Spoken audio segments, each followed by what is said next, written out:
You're watching the ZNS Network, the People's Station. Coming up in the Bahamas tonight, the weekend edition, the PLP names a new candidate for West Grand Bahama and Bimini. A former healthcare minister dies. Juniors prepare for local government.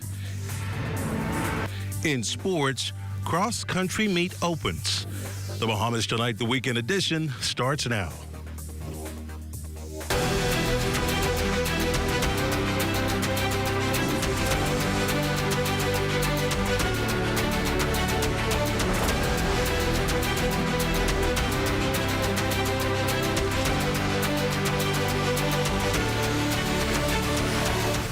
Welcome to the Bahamas tonight, the weekend edition. I'm Desmond Saunders. Thank you so much for looking in. The Progressive Liberal Party ratifies Grand Bahama native, Bahamian attorney, and Chief Passport Officer Kingsley Smith as a party's candidate for the West Grand Bahama and Bimini constituency, a seat left vacant following longtime MP Obi Woolscombe's sudden death, with the race now heating up. The new candidate hoping to advance the party's message of hope and continue former Member of Parliament Obi Woolscombe's rich legacy. Chaos and contention erupting among some PLP supporters just moments after the Progressive Liberal Party National General Council selected Chief Passport Officer Kingsley Smith as a party's candidate for the West Grand Bahama and Bimini by-election. The selection process garnering suspense and intrigue over the last several weeks as 10 party hopefuls threw their hats in the ring for the nomination. Unsuccessful candidate and former parliamentarian Shane Gibson not pleased with the party's decision. He had no comment when asked to respond to the news. His supporters promising to sit out the upcoming West Grand Bahama and Bimini by-election. Now, the PLP's West Grand Bahama and Bimini candidate, Kingsley Smith, hoping to reunite the fold following Friday's controversial matchup. Tensions are high, just coming off the selection process, and so it's not unexpected that people may feel that way. But however, give them a time to reflect. We are here to heal and to unite and bring everybody as one. And over the next coming weeks, you will see us the party coming back together, and some of those same individuals, you will see them they're coming back because there's one common goal. With just weeks before the West Grand Bahama and Bimini by-election, Smith promising fresh ideas and bold initiatives for residents. He's also confident of his chances of defeating the F&M ratified candidate, Bishop Ricardo Grant. That's the matter of getting out there, going door to door, stating what the plans are for the future. It's a very short time. It's a sprint. And we are ready, we are able, we are willing to bring back the victory to the PLP. With many allegations swirling about his allegiance with the PLP, Smith said this. I came out of the belly of the PLP, all right? And so when you listen to that part of it, they take a snippet of what actually happened. I came from the PLP, and through family, I supported my family at that particular time, okay? So due to circumstances, that's why I supported the Free National Movement. However, I am back home. Now, moments after Smith was declared the PLP's standard bearer for the West Grand Bahama and Bimini constituency, PLP Chairman Fred Mitchell released a statement congratulating Smith on his selection and pledged the party's full support. Mitchell adds that the new candidate has significant ties to the Bimini community, the newly minted PLP candidate getting the full endorsement of Prime Minister the Honorable Philip Davis, who says Smith represents a new generation of leaders in the West Grand Bahama and Bimini constituency. The process was as planned. We followed our constitution, and everyone had their say, and the majority had their way. We are a democratic party. We encourage lively debate. We don't encourage a yes party, and we have persons who express their views, and he has been chosen, and he will win. A warrior in the fight for HIV/AIDS research and the founder of the National HIV program of the Bahamas has died. Condolences pouring in over the passing of former Minister of Health, Dr. Perry Gomez, who was instrumental in decreasing HIV transmission rates in the Bahamas Dr. Perry Gomez was also appointed by former Prime Minister Perry Christie to chair a Blue Ribbon Commission that investigated and designed the National Health Insurance Scheme in 2006. He was recently recognized nationally for his contributions towards healthcare. He was 76. There is certainly no shortage of enthusiasm at Thursday's Junior Local Government Council elections. Global Python reports. Junior Local Government Election Day 2023 was anything but a mock election. There were presiding officers. I was basically in charge of the polling stations. Some of the students running to become counselors and perhaps even eventually chief or deputy chief counselors, like Darren Johnson at Central Eleuthera High School, even had their own PR teams. He's very intellectual, and as you can see, he's a great speaker. He knows what he's going for. The junior local government election, which took place in schools all across the country, followed the same processes as national elections would. Students had to register, provide identification, stand online to vote, have their thumbs inked, and those running, well, they had to convince voters. It's very competitive, and you have to put your best foot forward, because if you don't, you can't win. From when I was small, I told my father that I wanted to be a part of local government because I wanted to learn how to help people and do a lot for other people. This taught me a lot of what the prime ministers and other candidates in the real elections go through. All elected councils will be given a minimum $4,000 with an opportunity to get even more. They will also be expected to complete 2 projects over the course of the year, one in their school and the other in the community. Minister with responsibility for local government, Clay Sweeting. This would help to train children from school, from grade 7 up until they leave, to understand that being a part of the process, being a part of your communities, and being a part of what we do to help to develop our country is important. In all, there were more than 6,000 students registered to vote in Thursday's Junior Local Government Council elections. Results are expected to be certified in the coming days, and the new board sworn in later this month. For the Bahamas Tonight, I'm Corvell Pyfrom. Well, hats off to our future leaders. So Bahamas Tonight continues after this.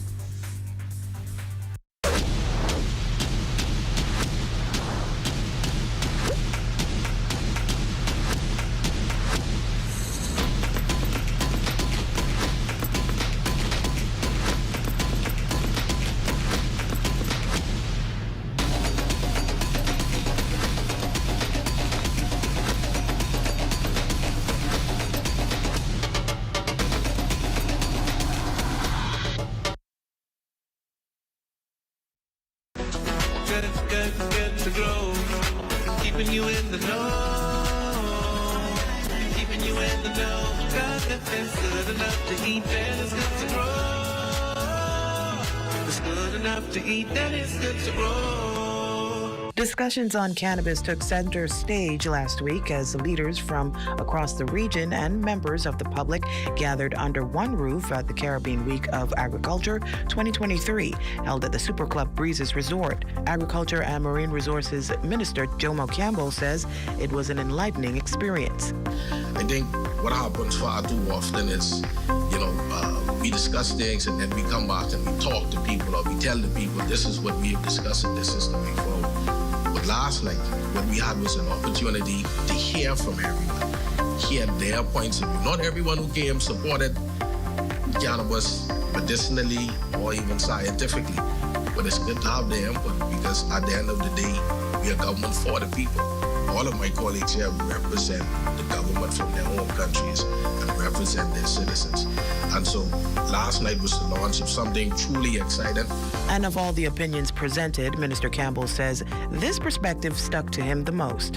One of our panelists, Ms. Ashpole from Jamaica, made it quite clear that whilst we are getting caught up in the excitement of it all being a new industry, and we're now able to benefit from something that was pretty much taboo, we can't forget the whole intellectual property aspect of it. If we're going to be exporting medicinal marijuana that was grown in Eleuthera, you know, those farmers in the youth will have rights to what is going to be exported to Canada, to US, to Switzerland, because these things will be marketed and used for profit, for economic gain.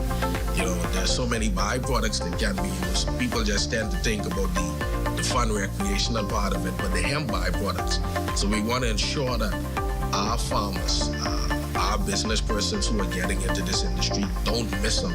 We don't want this to be seen as something where only the high and might even benefit. As you know, people tend to think it's normally the case with anything that takes place, but we want persons to understand that the traditional farmers, the traditional entrepreneurs too have a stake in this industry. He also emphasizes the importance of collaboration within the region in this vein. One of the panelists, Minister Saboto Caesar, indicated that sometimes as smaller nations we flex our muscles and then bigger nations flex back. But if we all flex collectively, there's strength and unity, and I think that's a key takeout of this week of agriculture sessions. Keeping you in the know with Good to Grow, I'm Leah Cooper. This portion of the news is brought to you by Folk Call Smart Pass, the smart way to pay at the pump.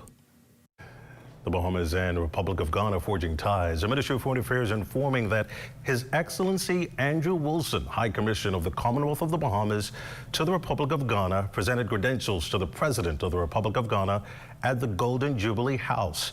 The Bahamas and the Republic share a vibrant and diverse cultural heritage expressed in our music, art, food, and traditions. The premier cultural celebration in the Bahamas Junkanoo has its roots in the Republic of Ghana. Trade between the two countries has significantly increased in recent years. Ghana's thriving economy and the Bahamas' strategic location make for a promising partnership in renewable energy, agriculture, and tourism. The appointment of Mr. Wilson as non-resident High Commissioner continues a Davis administration's focus on strengthening the Bahamas' foreign policy and global influence. On September 29th, 2023, the celebration of the sacred site and its history was officially recognized as a program under the U.S. National Park Service's Underground Railroad Network to Freedom, and now, less than a month later, the descendants of that site gathered to celebrate the 4th annual Back to Angola Festival. It's a celebration which attracted a number of Bahamians. Antoinette Smith has more.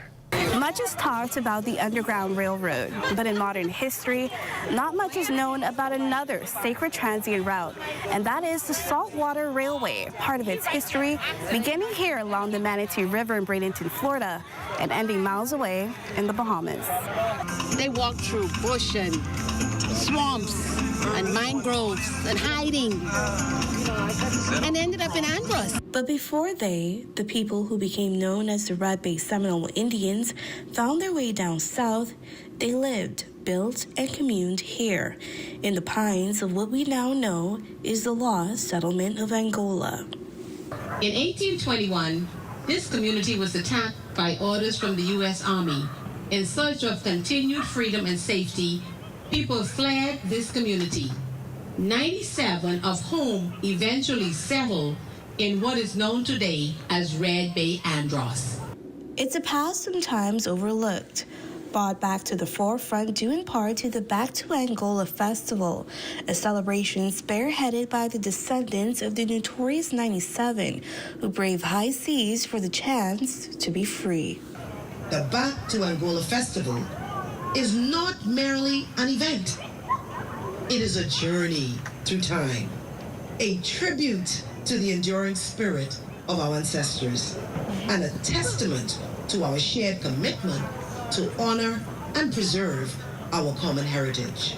And it's a heritage those on both ends of the ocean are hoping to preserve. When it comes down to something like this, when we can work together, we can collaborate, we can make things happen. The descendants here to see to it that their past is not lost to the shadows once again. We have to let our children know, the adults know, that we are not people who give up. Your ancestors left another country to survive, to bring life. Let's keep it alive. Let's keep it alive. A tale of two cities forever linked by the past. In Bradenton, Florida, for the Bahamas Tonight, I'm Antoinette Smith.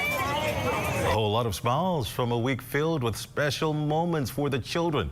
Corval Pyfrom has this week's Weekends Rewind. A visit back to Sesame Street puts a smile on any face, anytime. And this week at Cleveland Aeneas, the characters were given a warm welcome.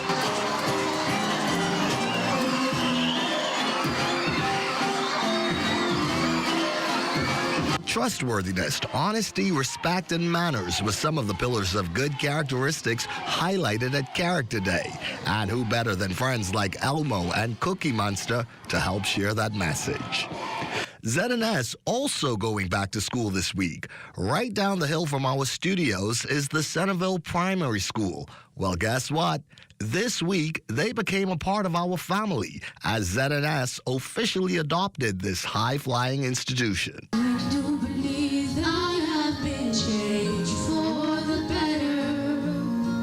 We've got a great year ahead of us. Students this week also learning the art or sport of politics as we witnessed the return of junior local government council elections at schools all across the country.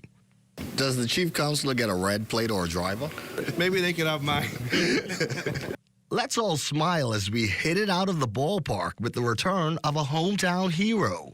Miami Marlins second baseman and son of the soil, Jazz Chisholm Jr. was in town last weekend as his foundation put on a Little League camp for youngsters, and Jazz was certainly feeling the love. That's a home run and a lot of fun for us. It's the weekend. Make it a great one and an even super week ahead. Remember, a smile helps lighten the load, and it never cost a thing. I'm Corval Pyfrom for the Bahamas Tonight. In case you missed the news or want to stay ahead, subscribe to our YouTube channel or follow us on X, TikTok, Instagram, or Facebook.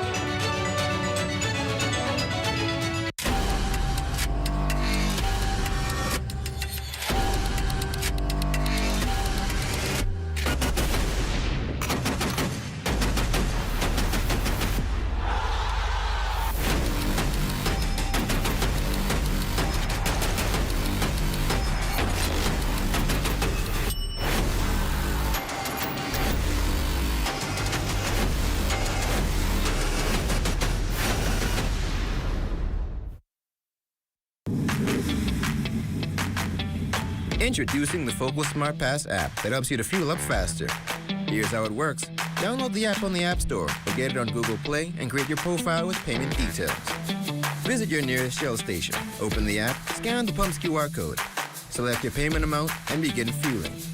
Say goodbye to cash and cards because the Focal Smart Pass offers secure and convenient payment options right at your fingertips.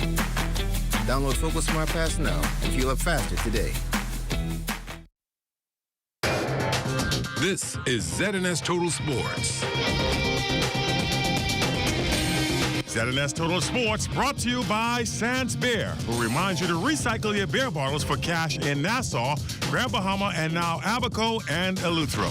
Good evening, everybody, and welcome to Sports Saturday. I'm Charles Fisher, sitting in for the vacationing Amajal Knowles. We're here at the Blue Hills Golf Course, where the first William Knucklehead Johnson Cross Country Invitational was held, and what an event it was for Knucklehead. He was pleased with the turnout. Immensely humbled and really appreciate Mr. Gardner and his team, the assembly team, and you know it involves a lot of hard work, and we have good corporate support. So I'm really grateful, but more than anything else, it's another opportunity for our young kids to get out and compete and prepare for the upcoming season. Surprised with the support that came out. This is a lot of kids, clubs and schools. Yeah, they really turned out huge numbers. I'm really, really grateful. Happy that they came out, and I see a lot of the former athletes are now coaches and all that. So most of them know me, so they brought them out. The schools, the clubs, everyone's here.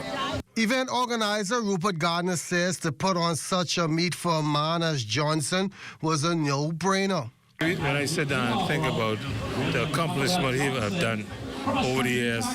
And when you look at, he still have a national record for over 30-something years. So I say, something good to honor somebody like him. A good friend of mine is my frat brother, so he deserves it. You're surprised with the number of athletes that came on, and how many registered for this event? Just a little over 600 athletes registered for the event. It's good to see that cross country is back because of the participation. You see all the schools are out, the clubs are taking part, so it's really good. A lot of divisions you put out here today as well. Yeah. When you look at the division, you look like under 7, under 9, under 11, under 13, under 15, under 17, under 20, and open division. Making the flight to New Providence was Patrick J. Bethel out of Abaco and their coach, Kentish Williams. The purpose of our athletes coming here this weekend was for them to compete and for them to be ready for our second annual event. We are also here a few weeks ago with universities of the Bahamas cross-country event. So this is for exposure for them to know that there's greater things out there. It's not just on Abaco, and it's much more for them to see, even within the Bahamas, not even at large as well. So this is for the exposure for them and for their competition and for their personal gain and experiences. Anastasia Sands, elected president of the New Providence Women's Basketball Association, will serve for the next 4 years. Now, the season normally starts in mid-November, and they are targeting to bounce the ball then. Tuesdays, Thursdays, 6:30 in D.W. Davis. We've been running open gym where females just come and we just play ball to get in shape, to get ourselves back. And then as they come, we look at prospects to see who's available to be on teams and put teams together. Secretary General of the Bahamas Basketball Federation, Latoya Silva, glad this season is back for ladies basketball for the first time since 2020. This gives the BBF a better chance of sourcing national team players. I know they mentioned that they wanted to go junior league and baby league. So from those juniors, we can actually have a pool of players that we can select from to represent the country in the future. And that's going to do it for Sports Saturday here from the Blue Hills Golf Course. Thanks for watching, everybody, and enjoy the rest of your evening. ZNS Total Sports brought to you by Sans Beer, who reminds you to recycle your beer bottles for cash in Nassau, Grand Bahama, and now Abaco and Eleuthera. This is ZNS Total Sports. With the help of our authorized financial institutions, or AFIs, using sand dollars is as easy as 1, 2, 3. Step 1. Identify your preferred AFI by browsing their websites or contacting them directly. Step 2. Download the free mobile application from Google Play or the Apple Store and then register for a sand dollar account. Step 3. Load money onto your mobile app and begin sending and receiving sand dollars or purchasing and selling goods and services. We are pleased to be your central bank approved digital wallet providers. It does not matter which of us you choose. You can pay for goods and services wherever sand dollar is accepted. We are all in this together. Visit sanddollar.bs for more information.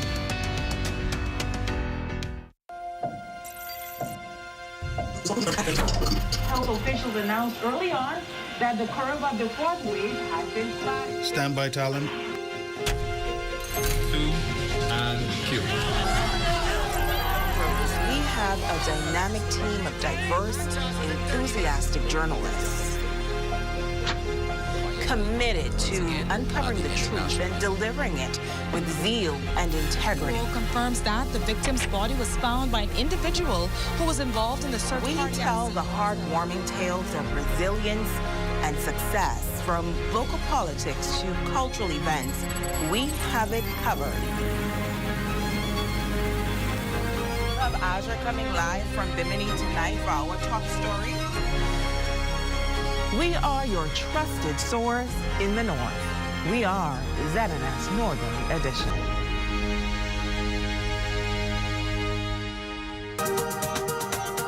Welcome to a world of art, a world of entertainment, and a kaleidoscope of cultural expression. It's a new season of A&E Showcase. Allow glad to take you on a journey and introduce you to the talented artists, musicians, and creatives who share their incredible stories. A&E Showcase. Watch it on the ZNS Network this fall. Years ago, a new era began. 50 years of a small country doing big things. Our faith, our people, and our values are the source of our strength. Together we share joy and survive the hardest times by leaning on each other. Now, as we confront a changing world, we need to grow stronger. That means standing up for ourselves, protecting our borders, investing in our family islands, growing more of what we eat at home, owning more of our economy, and above all, investing in our people. Lifting each other up, that's who we have always been. We know where we came from, so we know where we are going. Happy Independence, Bahamas. May God bless us all. Time now for a check on tonight's weather forecast. Chief Meteorologist Basil Dean joins us. Good evening, Basil.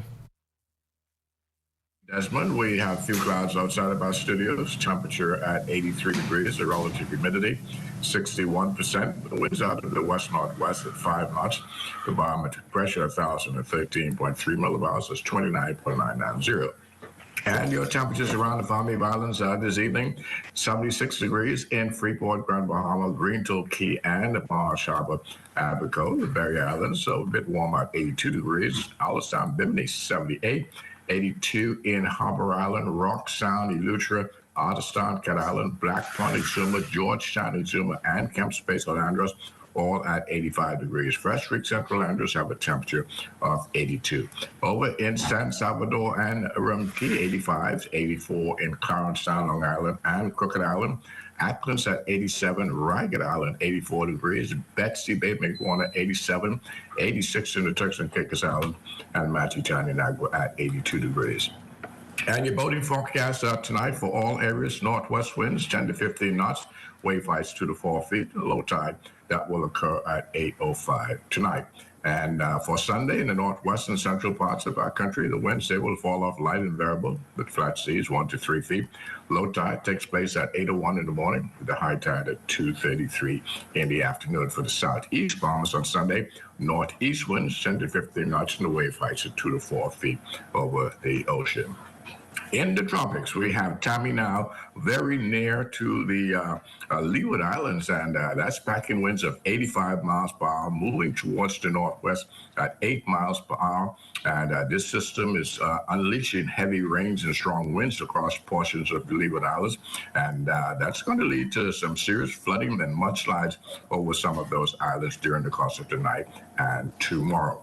And then closer to home, in the southern Caribbean Sea, we have another little area of low pressure. Hurricane Center giving it a 20% over the next 24 hours.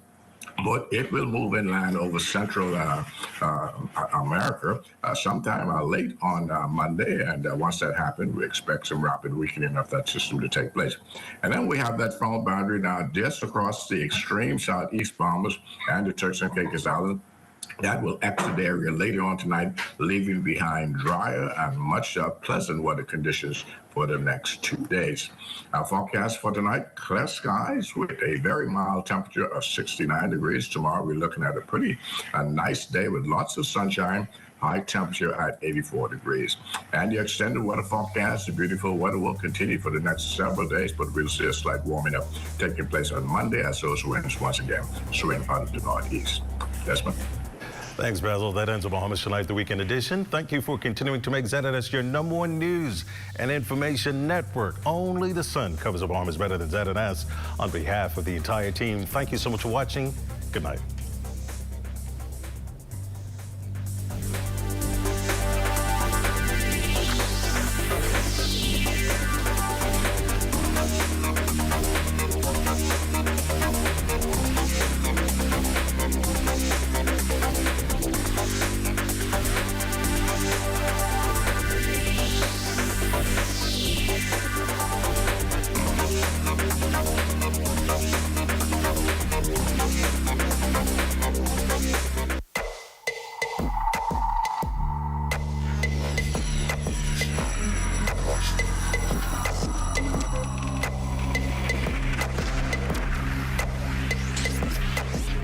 You're watching the ZNS Network, the People's Station.